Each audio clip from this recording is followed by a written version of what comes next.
Hello, welcome to my channel and thanks for tuning into this video. Today I'm going to be showing you my fourth shade of the Hermès blushes, the shade Rose Poivré. So I'm going to be applying that to my face, and I'm also going to swatch all four shades that I have and just talk about some comparisons between them.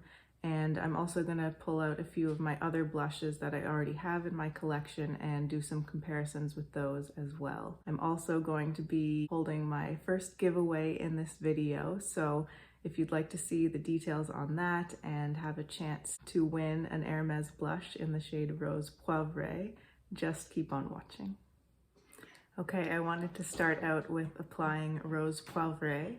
And I just was checking on the Hermès Canada website and it's not available on that website anymore, but it does appear to still be available on the Holt Renfrew website. So if you're in Canada and you were interested in getting this shade, you could still get it at Holt Renfrew. So I wanted to try today doing one cheek with the Hermès brush and the other cheek with my favorite blush brush, which is the Sonia G Soft Cheek. So I'm gonna start off with the Hermès brush, and it has been washed now. I hadn't washed it when I did my first video.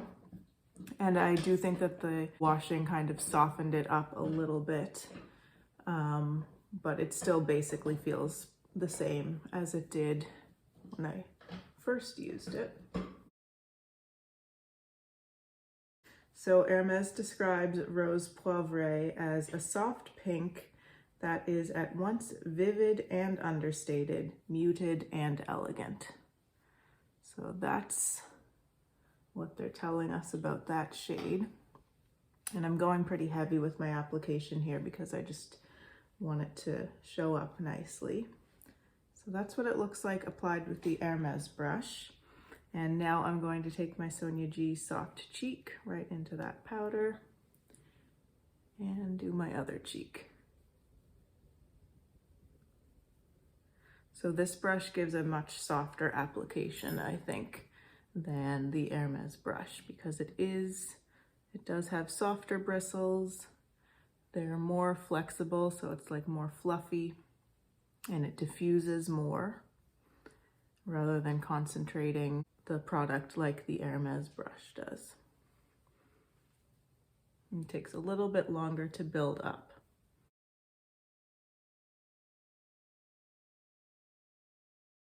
Might as well put it on my forehead and nose as well, along my chin. Don't have any bronzer or highlighter on today. I didn't in my previous video either. So you can just see what the blush looks like right on its own. So this is Rose Poivré. I think it is a really beautiful color. Obviously, I've got it on pretty strong right now, but I kind of agree with that description where they say it's at once vivid and understated. It has a real vibrancy to it, a real sort of punchiness to that pink.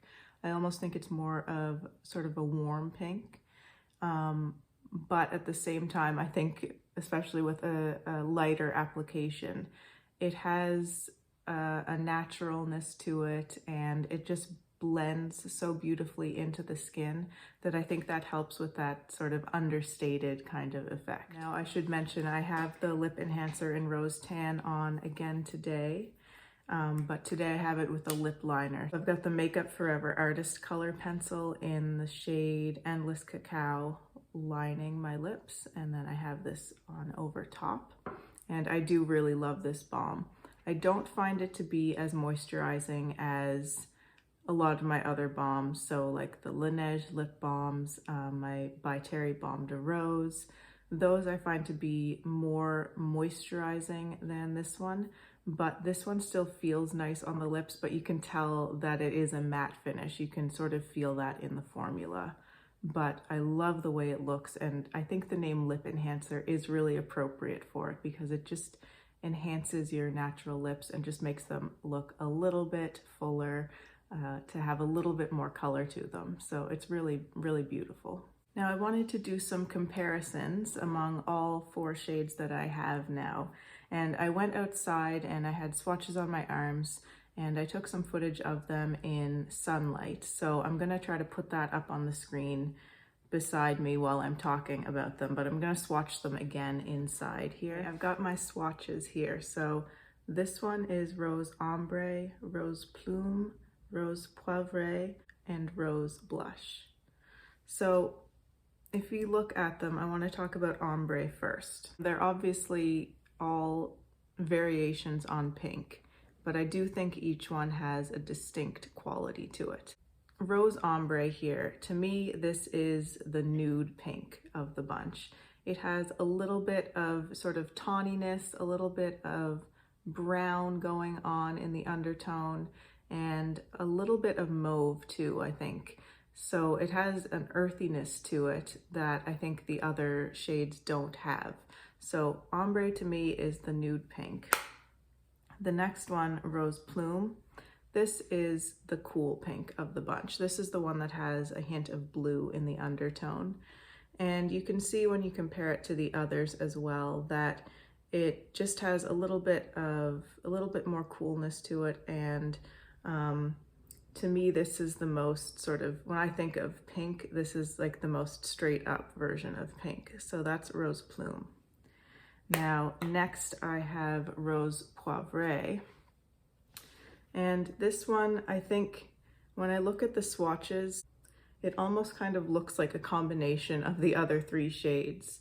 It is more complex in a way than some other pinks. I can see the peachiness, and I think that's what gives it the bit of punchiness to it. I can also see that it looks like there's a little bit of mauviness in there, which kind of, to me, borrows from the Rose Ombré. But then it also has a true pinkness to it, just like the Rose Plume. So I think you could probably mix the other three together and get a shade that looks quite similar to this Rose Poivré. Now, the last one is Rose Blush, and this is definitely the most peachy, most corally of the four that I have. This is truly a peachy pink, and so that's really how it differs from all the rest of these colors. I just wanted to say again how soft these powders feel. When I was swatching them, I was really amazed by how soft they feel. They feel very, it is really almost a silky kind of feeling to them. It's almost a creamy kind of feeling. That's how smooth and soft they are. So I thought it might be interesting to throw in a couple of comparisons with other brands. First, I wanted to pull out the Charlotte Tilbury Pillow Talk blush, and I just wanted to compare this to Rose Ombré because I think of this Charlotte Tilbury one as sort of a nude pink. It definitely has brown undertones going on in it. So I just swirled the two colors together. I'm gonna put that next to Ombré. So there's the Charlotte Tilbury Pillow Talk and there's Ombré. Looking at them side by side, I think that Ombré still has more mauviness to it, but they do look quite similar, I have to say. But I think the Charlotte Tilbury is a little bit more brown, where the Hermès is a little bit more mauve. I also wanted to pull out my favorite blush of all time, which is this Sisley Orchidée Rose. This to me is another kind of straight up pink kind of color. And so I'm gonna again swirl all of the different components together. Okay, so there's the Sisley. It's kind of hard to see. Blushes are not the easiest things to swatch. So there's the Sisley. And looking at that, I think that the Sisley definitely looks the most similar to Rose Plume right here. Sisley, Rose Plume. But I think that Rose Plume even has just a touch more peachiness to it than the Sisley. The Sisley is just a little bit even more of a cool pink. I also wanted to pull out the Dior Backstage blush in 004 Coral. And I wanted to compare this to Rose Blush. Okay, so there's the Dior Coral and there's Rose Blush.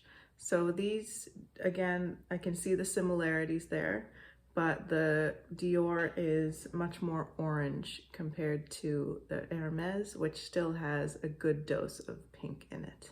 And lastly, for comparisons, I wanted to look at this Dior Golden Nights. This was the holiday one that came out for 2020. I wanted to compare this to Rose Poivré. All right, there's the Dior Golden Nights. I do think it's most similar to Rose Poivré. So Golden Nights, Rose Poivré. To me, they look quite similar, but again, I think Poivre has just a touch more brightness to it, but they're very similar, those two colors. All right, now it's time to talk about the giveaway. So as I mentioned in my previous video, I'm going to be giving away a Rose Poivré. I thought that would be the best choice for a giveaway because it's the one that probably the most people wouldn't have access to. So I know I would be excited to win any of these blushes, but I think especially to get an exclusive shade is kind of cool. I have the blush here. I did open it just to check and make sure nothing was broken. It's all good and it's gonna stay sealed up like that until it's ready to be sent out to the winner. So to enter the giveaway, it's pretty simple. You'll need to subscribe to my channel, like this video, and comment down below, and just make sure that in your comment you include some way for me to reach you. So either your email address or your Instagram handle would be perfect. And as kind of an extra little bonus, if you have an Instagram account and you could follow me on Instagram too, that would be great. But if you don't have an Instagram, that's fine. So I'm gonna list those things below, but I'll say them again. Subscribe, like the video, comment, and follow on Instagram if you have an Instagram.